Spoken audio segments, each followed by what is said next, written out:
میں اکثر اس بات کے اوپر بڑا دکھی ہوتا ہوں کہ اگر آپ ڈر رہے ہوں کسی مسلمان کو قرآن کی آیت پیش کرتے ہوئے تو ایک لمحے کے لیے سوچیں کہ وہ شخص مسلمان ہے بھی یا کہ نہیں، کہ جس کو آپ ڈریں کہ میں نے ابھی اگر اسے قرآن کی آیت پڑھ کے سنائی نا تو مجھ پہ فوراً گستاخی کا فتویٰ لگا دے گا۔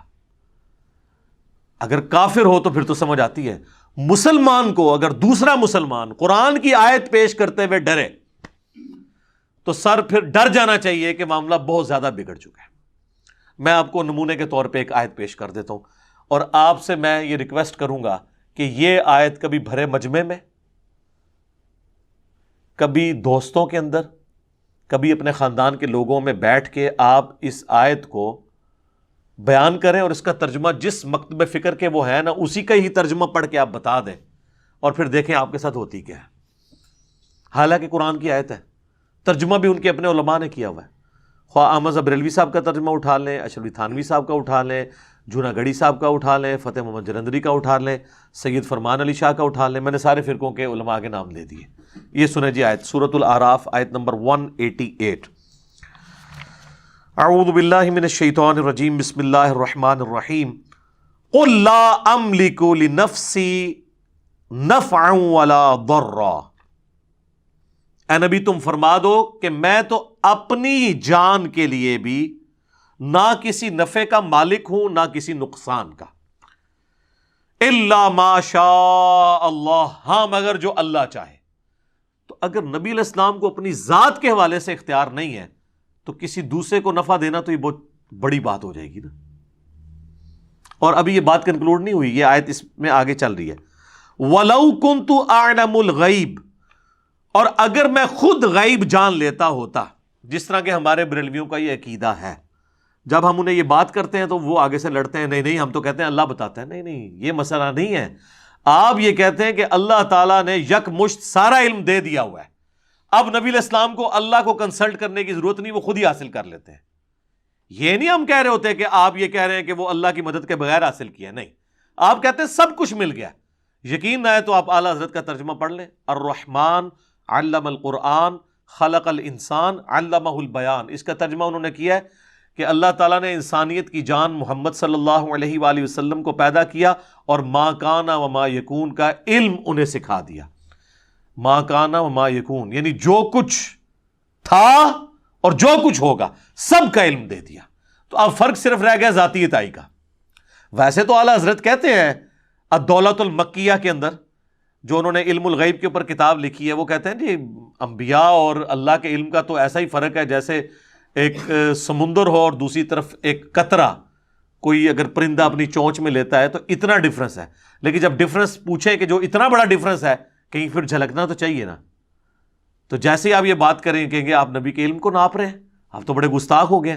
ناپا تو آپ نے خود ہے، آپ نے کہا کہ سمندر اور قطرے کا فرق ہے، تو کوئی ہمیں موٹا سا فرق بتا دینا تو فوراً گستاخی کا فتویٰ لگائیں گے۔ اور یہاں پہ اللہ تعالیٰ کیا فرما رہا ہے، اے نبی تم فرماؤ اگر میں خود غیب جان لیتا ہوتا، یعنی میرے پاس یہ کمپیٹنسی ہوتی، یہ کوئی کمپیٹنسی نہیں ہے۔ جس طرح عورت کو یہ اختیار نہیں ہے کہ وہ اپنا دودھ اتار سکے جب تک وہ دوائی استعمال نہ کرے یا نیچرل اس کی پریگنینسی نہ ہو جائے، اپنے اختیار میں نہیں ہے اس کی، اسی طریقے سے کسی پیغمبر کے اختیار میں نہیں یہ چیز ہوتی کہ اسے کوئی غیبی خبر پتہ چل جائے جب تک اللہ تعالیٰ اس پہ ظاہر نہ کرتے۔ یہ کوئی کمپیٹنسی نہیں ہے جو آپ سیکھ لیں گے اور پھر آپ جب چاہیں فارمولہ لگائیں اور آگے رزلٹ نکلے، نہیں۔ اگر تم فرماؤ میں غیب جان لیتا ہوتا، لستکثرت من الخیر، تو میں تو بہت خیر کثیر جمع کر لیتا۔ وما مسنی السوء، اور مجھے کبھی کوئی تکلیف بھی نہ پہنچتی، یعنی اگر مجھے مستقبل کا خود پتا ہوتا تو مجھے تکلیف ہی نہ پہنچتی۔ بالکل نیچرل چیز ہے، اگر ایک شخص کو یہ پتا چل جائے کہ میں یہاں سے نکلوں گا اور فلاں روڈ اتنے بج کے اتنے منٹ پہ کراس کروں گا تو ایک ٹریلا مجھے نیچے دے دے گا، تو وہ تو نکلے گا نہیں، اپنا راستہ بدل لے گا۔ واقعی جس کو غیب کا علم ہو جائے تو اس سے تو کبھی بھی کوئی تکلیف نہیں پہنچ سکتی۔ اور یہ نبی علیہ السلام کے حوالے سے بات ہو رہی ہے، بابے کدھر، بابے کدھر، ہائے ہائے ہائے۔ اے نبی تم فرماؤ اگر غیب میں خود جان لیتا تو میں بہت سا خیر کثیر جمع کر لیتا، مجھے کبھی کوئی برائی نہ پہنچتی، مجھے کوئی تکلیف نہ آتی کبھی، ان انا الا نذیر و بشیر، میں تو نہیں ہوں مگر ڈر سنانے والا آخرت کا اور خوشخبری دینے والا جنت کی، لقوم یؤمنون، ان لوگوں کے لیے جو بات ماننا چاہیں۔ ویسے عموماً ترجمہ کر دیتے ہیں ایمان لانے والوں کے لیے، اصل میں اس کا ترجمہ یہ بنتا ہے جو بات ماننا چاہیں۔ ایمان والے وہی ہوتے ہیں نا جو بات مان لیں، اور جو نہ ماننا چاہیں ان کے لیے قرآن میں کوئی ہدایت نہیں۔ سر یہ آیت آپ صرف ترجمہ اس کا پڑھ کے بتا دیں کسی مجلس کے اندر، اور 295C سے آپ ذرا بچ کے بتائیں مجھے۔ تو سر جس ملک میں، جس قوم کے سامنے، جس امت کے سامنے آپ اس امت کے پیغمبر کی کتاب کی ایک آیت نہ پیش کر سکیں تو سمجھ لیں کہ اس امت نے ابھی تک پیغمبر کو پیغمبر نہیں مانا، جیسا کہ ماننے کا حق ہے۔ اللہم لا تجعلنا منہم، رضیت باللہ ربا وبالاسلام دینا وبمحمد نبیا ورسولا، آمین صلی اللہ علیہ وآلہ وسلم۔ آگے چلیں، سورہ بنی اسرائیل میں اللہ تعالیٰ نے آیت نمبر 56 اور 57 میں یہ مقدمہ مزید کھول کر بیان کیا، جس کے بعد کوئی گنجائش ہی نہیں رہ جاتی۔ یہ چند لاجواب کر دینے والی آیات میں سے ایک آیت کا پورشن ہے۔ قُلِ ادْعُوا الَّذِينَ زَعَمْتُم مِّن دُونِهِ، اے نبی تم فرما دو کہ جن ہستیوں کے بارے میں تمہارا زعم ہے نا اللہ کے سوا، تو انہیں پکار کے دیکھ لو،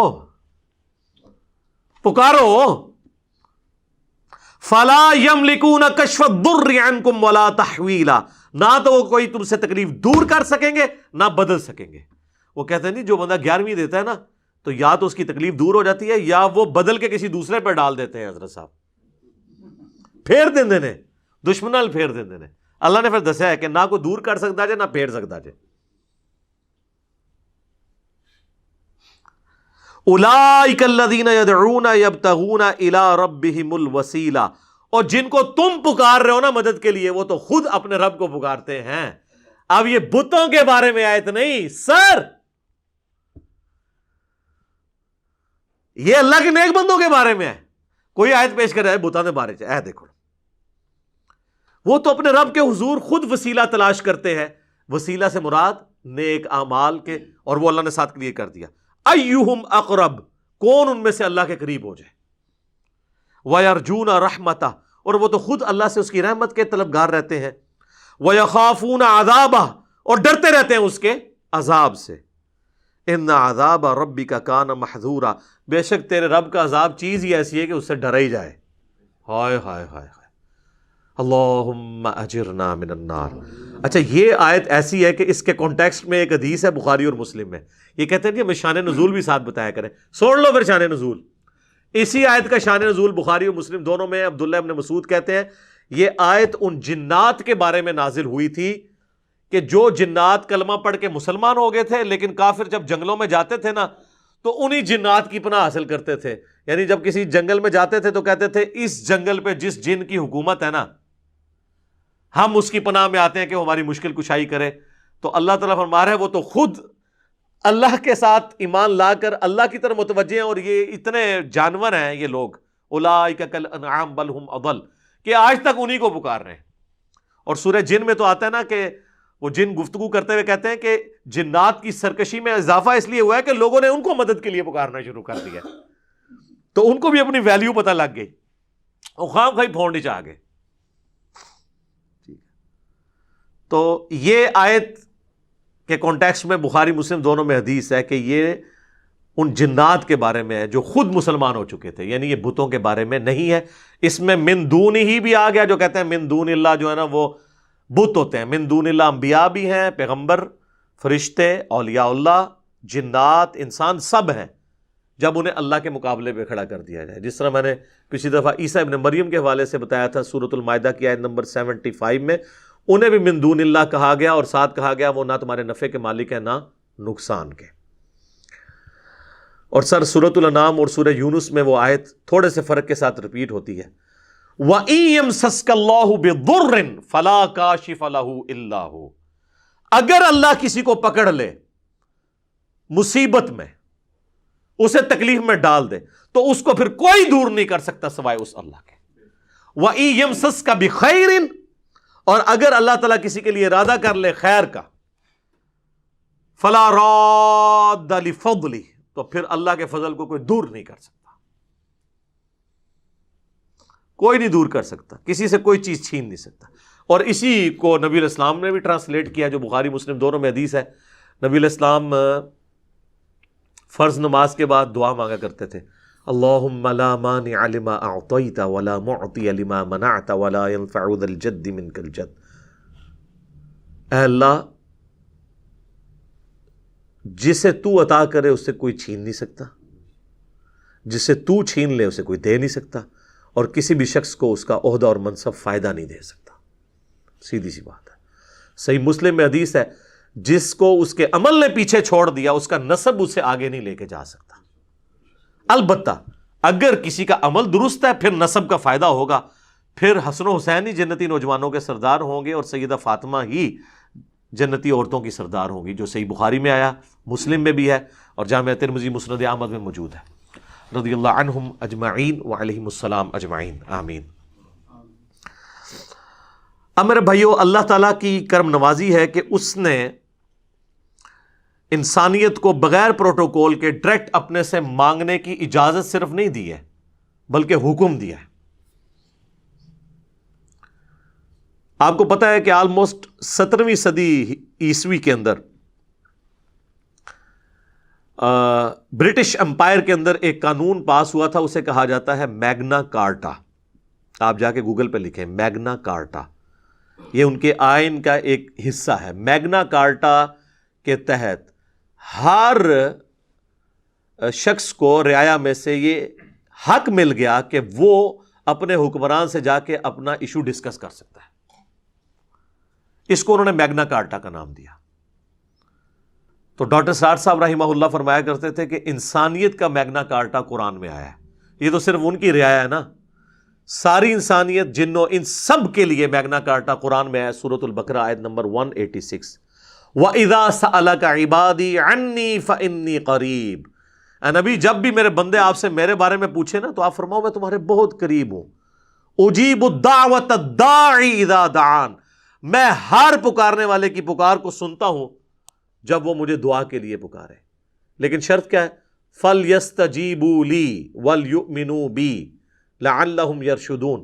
لیکن لوگوں کو بھی چاہیے کہ میرا کہنا مانے، میری بات مانے، اور مجھ پہ ایمان لائے جیسا کہ ایمان لانے کا حق ہے، تاکہ وہ رشد و ہدایت پا سکے. یہ ون وے ٹریفک نہیں ہوگی سر، آپ کو بھی کچھ کرنا ہوگا، پھر رسپانس آئے گا. صحیح بخاری میں نبی علیہ السلام نے جو ایک وظیفہ کیا کرتے تھے وہ رپورٹ کیا ابن عباس نے. وہ کہتے ہیں کہ ابراہیم علیہ السلام کو جب آگ میں ڈالنے لگے تھے نا، ابراہیم علیہ السلام بہت غیرت مند تھے توحید کے معاملے میں، تو انہوں نے اس وقت پکارا تھا حسبنا اللہ ونعم الوکیل، ہم نے اللہ ہی پر بھروسہ کیا، وہی بہتر کارساز ہے.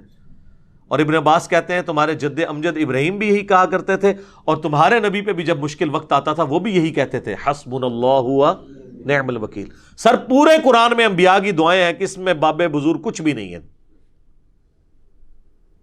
اور نہ کہیں تعلیم کیا گیا ہمیں کہ بابوں کو ڈال کے، انبیاء کی تعلیمات تو ہمیں سمجھانے کے لیے تھی، ایسا بھی نہیں.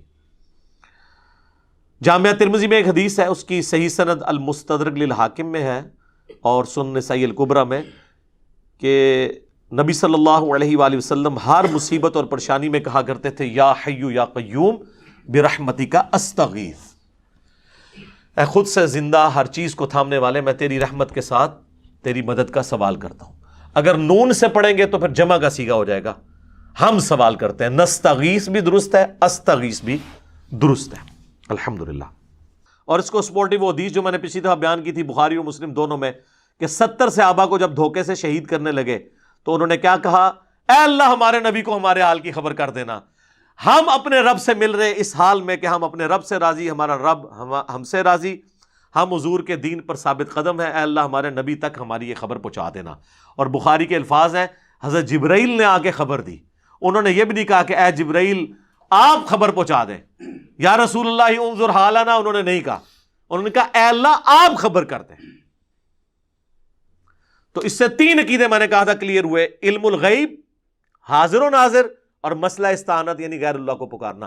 تینوں مسئلے جو انہوں نے بنائے ہوئے ہیں غلط طریقے سے، وہ فارغ ہو گئے اس ایک حدیث سے. تو صحابہ تو یہ کرتے تھے، ان کو نہیں پتا تھا یہ قرآن میں آیت ہے وما نقموا الا ان اغناہم اللہ ورسولہ من فضلہ، وہ یہ مطلب نہیں رہتے تھے. اللہ تعالیٰ سے دعا ہے جو حق بات میں نے کہی اللہ تعالیٰ ہمارے دلوں میں راسخ فرمائے، اگر جذبات میں میرے منہ سے کوئی غلط بات نکل گئی تو اللہ تعالیٰ ہمارے دلوں ہی سے معاف کر دے، ہمیں شرک کی لعنت سے بچائے، توحید کے اوپر قائم رکھے اور اس کا سپاہی بننے کی توفیق عطا فرمائے۔ امام الموحدین صلی اللہ علیہ وآلہ وسلم کی قیامت والے دن ہمیں شفاعت نصیب فرمائے۔